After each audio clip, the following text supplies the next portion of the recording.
Okay, questions for the Secretary. Let's start in the back there. You with the left hand up. Tell us who you are and where you're from. My name is Morgan. I am from San Diego, California. I just want to say thank you, Secretary Shultz, for gracing us with your presence. That was quite amazing. With the current administration, what are some of the things that you see that the Trump administration is doing right, and what are some things that you are concerned about?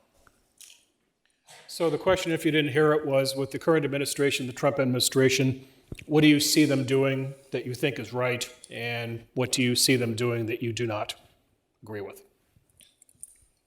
Well, things that have worked are the deregulation of the economy.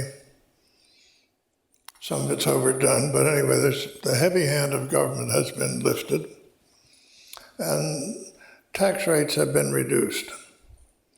And the result has been a stronger economy. It could very well be messed up by all these tariff things, which are misjudged, in my opinion. Because if you're worried about the trade deficit, you have to start with this proposition. If a country consumes more than it produces, it will import more than it exports. That's not a ripoff, that's arithmetic. And you're not going to solve it by trade manipulation. You trade it by getting our spending down. And mostly it's the federal spending. That's the problem. So I'm critical of that. I really am very brokenhearted about what's happened to our neighborhood, NAFTA. When I was Secretary of State, I agreed with President Reagan. We both thought foreign policy starts in your neighborhood. If you have a strong neighborhood, you've got a base. It's just like you buy a house somewhere. You look at the house and so on, but you also you say, what's the neighborhood like? Is it safe? Where are the schools? Where are the churches? Where do I buy a loaf of bread and so on? You look at the neighborhood very carefully. Same when you're in foreign policy. So my first trip out of the country as Secretary of State was to Canada. The traveling press was saying, what the hell are you doing going to Canada? Don't you know there's a Cold War going on? So I said, who do you think is our biggest trading partner? They said, Japan, Germany, Britain. I said, add all those up and they don't come up to Canada. Furthermore, there are more telephone calls between Canadians and Americans than any other two countries on the planet.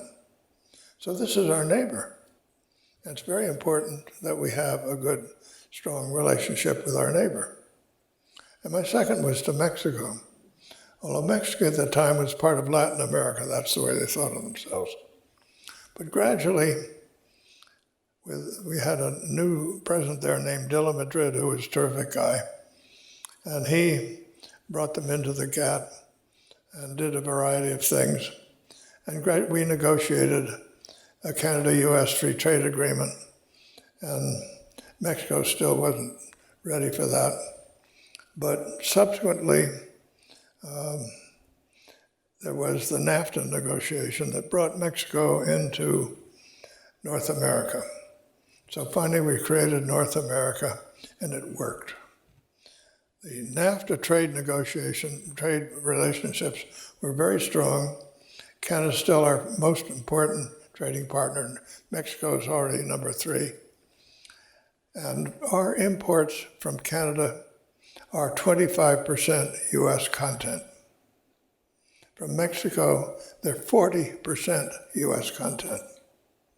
A high proportion of Mexico's exports to the rest of the world are US content. So there's a very unusual interrelationship here that unlike trading relationships anywhere else in the world. It's been very positive. Furthermore, when you have that kind of relationship, other things are made easier too. You talk about security arrangements together. You talk about immigration issues. Right now it's the Central American immigration. There's hardly any Mexican immigration anymore. Mexico's fertility is down. And so I think the number of Mexicans going back to Mexico is more than are coming here right now. It's a Central American thing. So we need to talk with Mexico about that and see how to deal with it. And all kinds of things. There's the Three Amigos thing that has developed. And now I don't know, how can you call Canada a national security problem? That is so ridiculous, it's ludicrous. There's no way you can say Canada has been at our side all along. We have the longest undefended border in the world. It's not a security problem. Ridiculous proposition. So these things bother me a lot.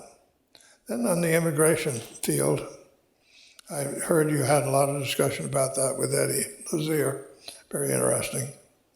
But I had a discussion once with Lee Kuan Yew. He arrived here in San Francisco.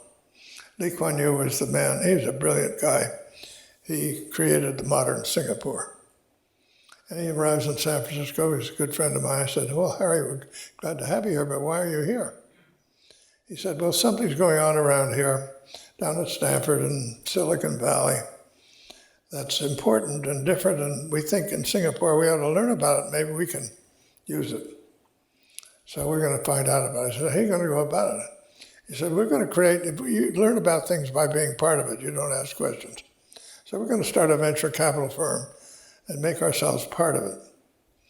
And I said, well, you keep talking about what we Americans are doing, but when you get down there, Harry, you're going to find there are people from every country in the world practically. He said, I know that, but it could only happen in America.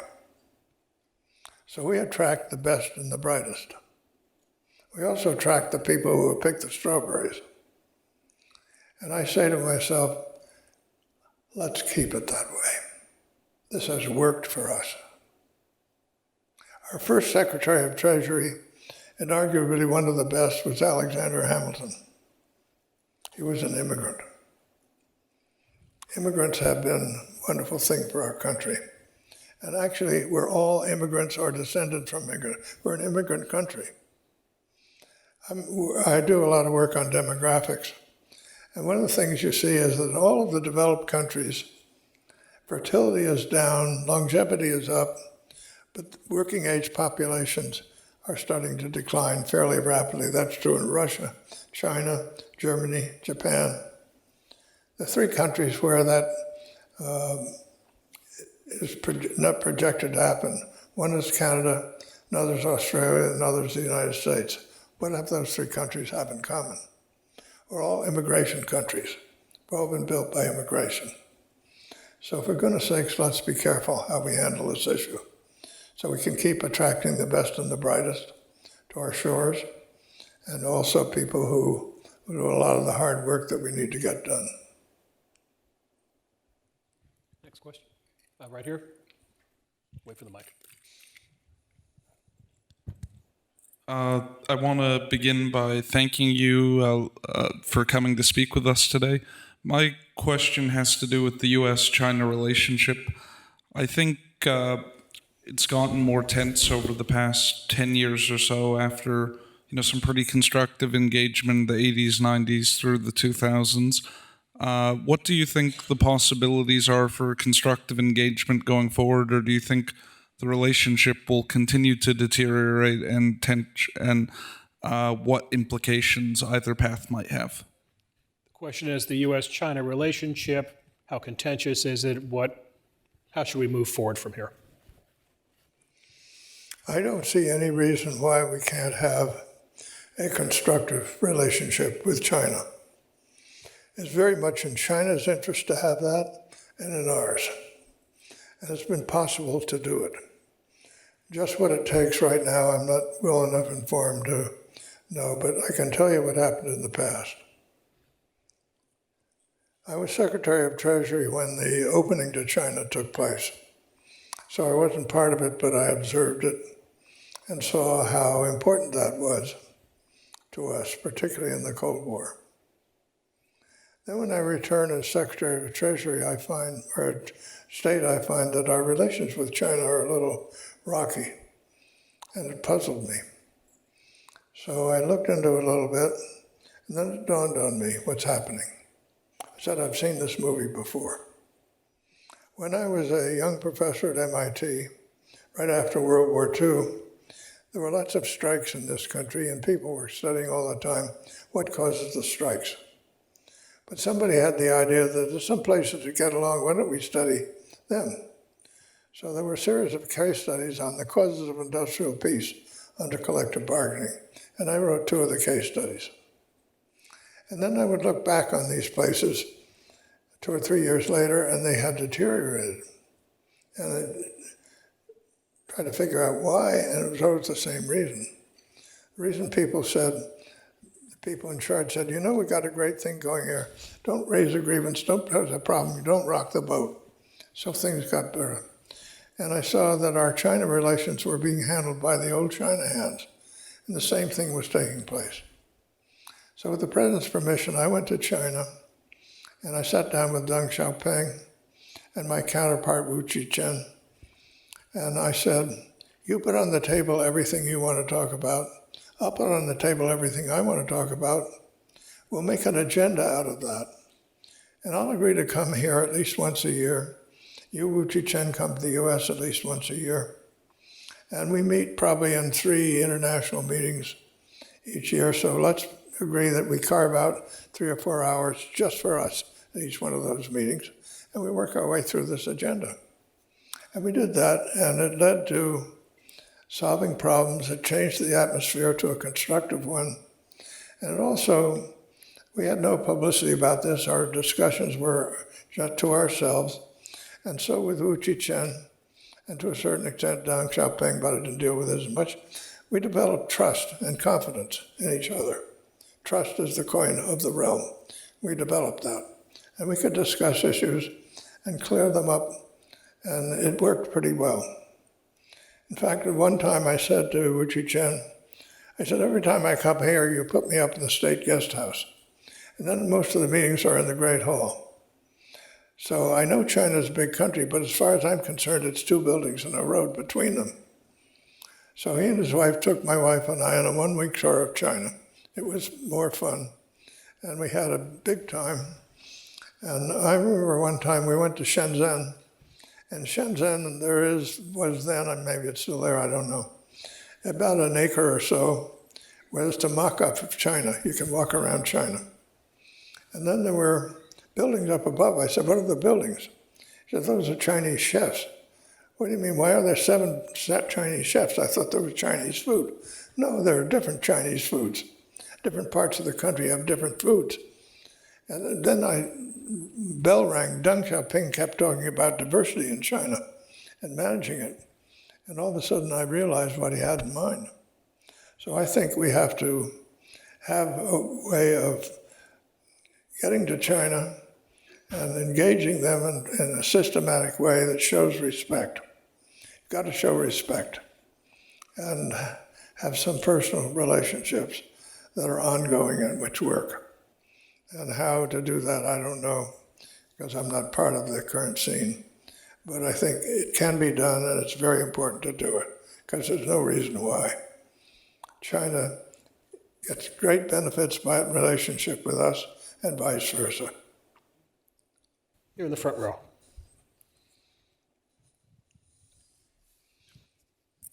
Hi, I'm Kevin from Dallas, Texas. Thank you for being here, Secretary Shultz. So you mentioned global climate change is one of the biggest risks to the world in the coming years. Obviously, it's a global problem that requires a solution on a global level. So I'm curious what you think the best mechanisms for resolution are and how we engage other countries in trying to resolve this problem. Climate change and getting other nations involved in solving the problem, the United States role. Well, people, you want to have it widespread realized that climate change is happening and it's a big problem. And it can only be resolved on a global basis, and that's something any country can do. But everybody should do their part. And then there has to be an examination of how. And that's why I think this work on energy that is done here at MIT that I mentioned earlier, and it's done in a lot of other places as well, is so important. And it has produced results. We now can produce solar power much cheaper. It's competitive.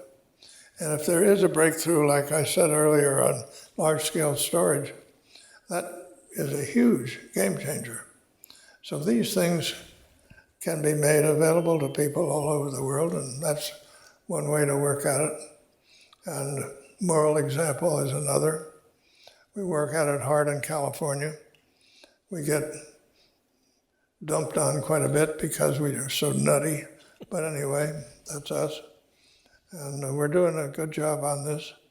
And I think it's important to do it and be an example, but also be ready to share, to say if you think you can learn something by looking at us, come and we'll tell you all about it.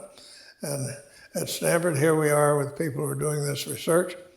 I think we're glad to link up with some other university somewhere and say, send some people here and we're glad to tell you what we're doing.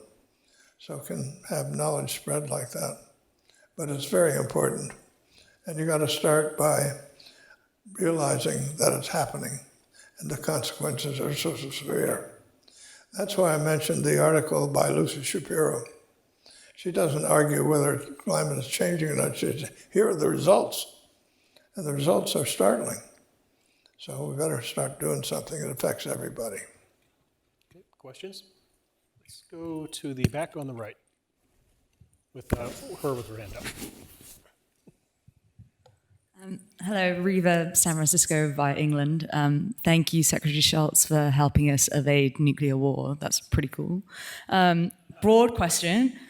What assumption do you think that a lot of people have about how the world works that you would consider to be false or wrong?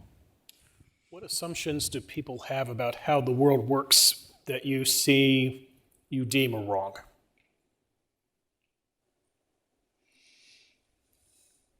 Well, I'm afraid more and more people are having the assumption that the world does not work.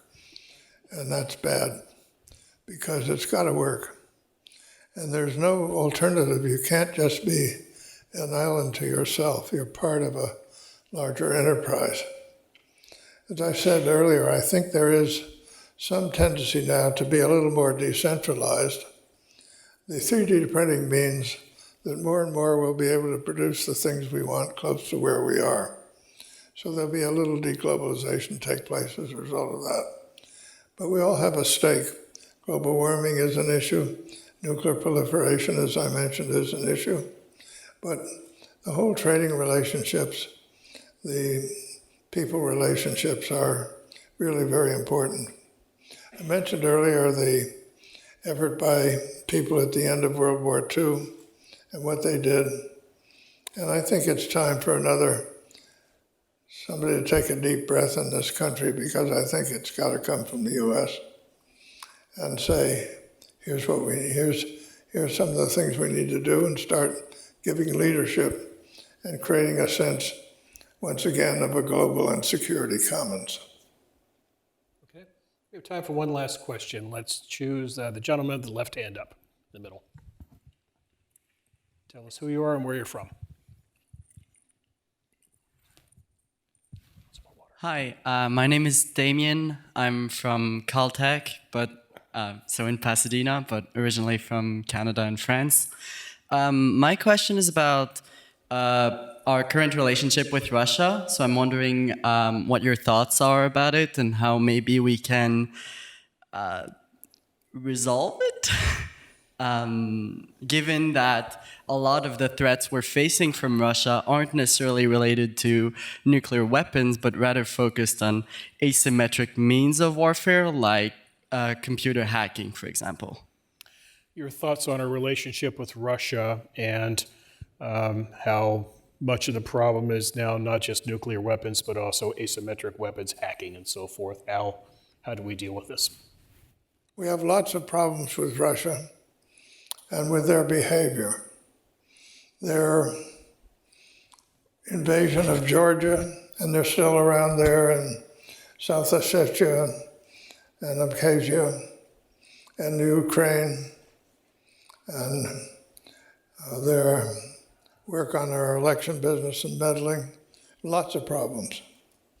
But we also have huge things that somehow or other we need to work with the Russians on.